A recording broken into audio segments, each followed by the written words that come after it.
नमस्कार, मैं Sampriti bachelors degree programme के ACC 01 organising child care services के सेकंड वीडियो में आप सबका स्वागत है। यहाँ पे मैं यूनिट 6, 7 और 8 के बारे में आपको बताऊंगी कि इसमें क्या क्या इम्पॉर्टेंट है जो आप पढ़ सकते हो और एग्ज़ाम के पॉइंट ऑफ व्यू से इम्पॉर्टेंट है। तो यूनिट 6 में जो दो टॉपिक मैं ली हूँ जो इम्पॉर्टेंट है, वो पहला जो है वो है इंट्रा यूटेरिन ग्रोथ और सेकंड है care of mother during pregnancy.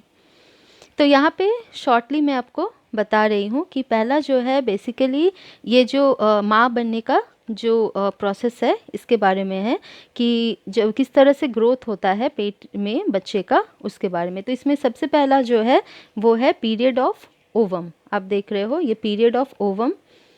इसमें क्या होता है, जब आप कंसीव करते हो से लेकर सेकेंड वीक तक का जो पीरियड होता है वो होता है पीरियड ऑफ ओवम। तो यहाँ पे basically during this period single cell called zygote begins to multiply rapidly. ठीक है, फिर सेकेंड जो पीरियड है वो है द पीरियड ऑफ एम्ब्रायो।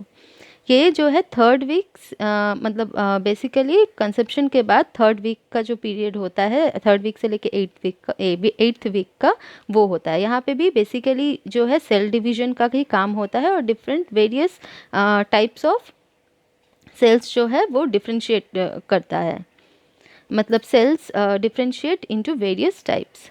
उसके बाद जो थर्ड है वो है पीरियड ऑफ फीटस। इसमें 9th वीक से लेके जब तक बर्थ नहीं होता है तब तक का जो टाइम होता है वो पीरियड ऑफ फीटस होता है। यहाँ पे बेसिकली जो है डेवलपमेंट ऑफ बोन्स होता है।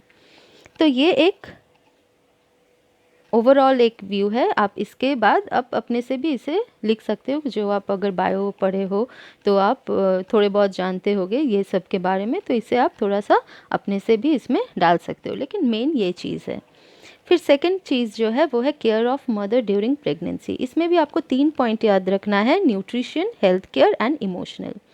न्यूट्रिशन में आप लिख सकते हो कि किस तरह से एक माँ को जो है बेसिकली फूड में क्या क्या ज़रूरत है, क्या क्या ज़्यादा देना ज़रूरी होता है, जैसे कैल्शियम, आयरन और प्रोटीन, ये सब जो है ज़्यादा मात्रा में हम लोग एक माँ को देना चाहिए। फिर जो है फॉलिक एसिड और आयरन की गोली हम लोग देते हैं स्पेशली ड्यूरिंग प्रेगनेंसी। तो न्यूट्रिशन का बहुत अच्छे से ख्याल रखना चाहिए कि सारे जो है न्यूट्रिएंट्स आपके जा रहे हैं शरीर पे, ताकि बच्चे का जो है डेवलपमेंट अच्छी तरीके से हो सके। फिर जो है हेल्थ केयर, आपको अपना हेल्थ कंटिन्यू चेक कराना चाहिए कि आपको कोई साइड वेज कोई बीमारी तो नहीं है जिसके कारण आप अपने से आप दवाई ना ले विदाउट किसी के कंसल्ट के। तो ये सब चीज़ें आपको ध्यान रखने हैं। फिर इमोशनल जो है, इमोशनली भी क्या होता है, बहुत ज़्यादा अप्स एंड डाउन्स होते हैं इमोशनली, बहुत ज़्यादा मूड स्विंग्स होते हैं और हार्मोनल चेंज के कारण। तो परिवार को सपोर्ट करना चाहिए, उनको इमोशनली खुश रखना चाहिए, खुश रखने का कोशिश करना चाहिए, अच्छे से खाना पीना पे ध्यान देने का चाहिए, और साथ ही जो है उसे रेगुलर चेकअप भी कराना चाहिए। जैसे 3-3 महीने बाद आप USG होते हैं और फिर कुछ टेट बैग्स लगाए जाते हैं। तो ये जो बेसिक हमें पता होता है तो वो ध्यान देना चाहिए। उसके बाद जो है हमारा 7th यूनिट आता है। तो 6th यूनिट में आप इतना पढ़ लोगे, इतना काफ़ी है। ठीक है, इंट्रा यूटेरिन ग्रोथ, यूट्रस में किस तरह से ग्रोथ हो रहा है, और मदर का प्रेगनेंसी के दौरान किस तरह ख्याल रखना चाहिए। इन 3 बातों को, न्यूट्रिशन, हेल्थ केयर और इमोशनल, ये याद रखना। फिर 7th यूनिट में हम आते हैं। 7th यूनिट ये जो है बहुत इंपॉर्टेंट है, इससे क्वेश्चंस पूछे जाएंगे। इसके जो ये टर्म्स आप देख रहे हो मैं अंडरलाइन की हुई हूँ।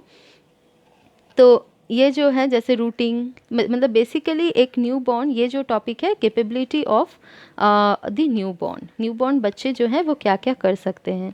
तो इसमें मोटर कैपेबिलिटी, ये जो यूनिट है इसमें बेसिकली मोटर डेवलपमेंट के बारे में है।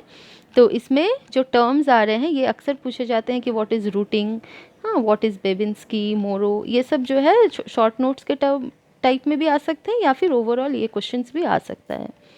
तो ये रूटिंग जो, ये सब टर्म्स आपको देखना है। जैसे रूटिंग आप शुरू में देख रहे हो सकिंग, तो ये जो है ये बर्थ रिफ्लेक्स एक्शन है, मतलब ये बच्चा ऑटोमेटिक सीख के आता है और ऑटोमेटिक होता है, उसको उसे सिखाने की ज़रूरत नहीं पड़ती है।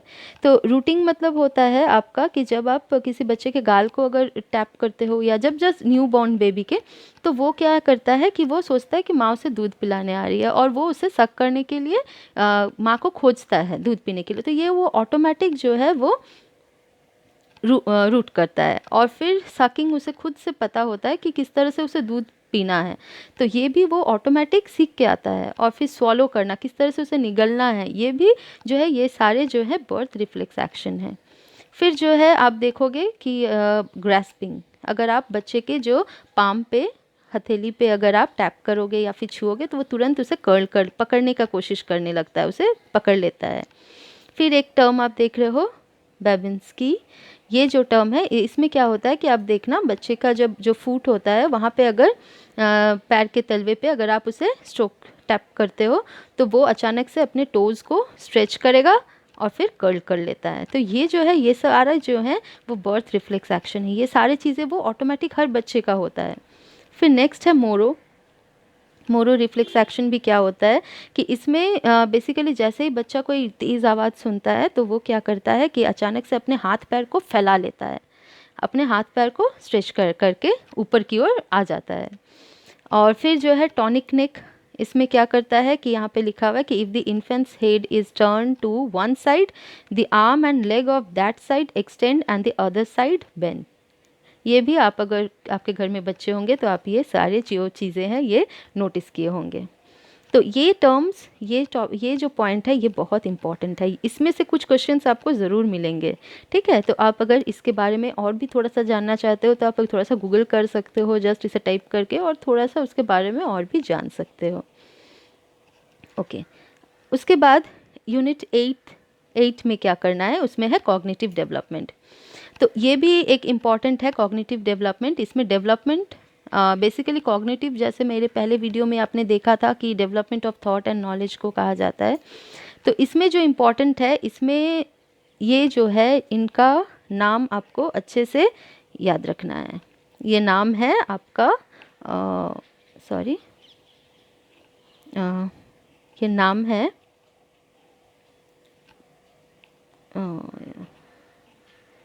जीन पियाजे। ये जीन पियाजे जो हैं ये स्विस साइकोलॉजिस्ट थे।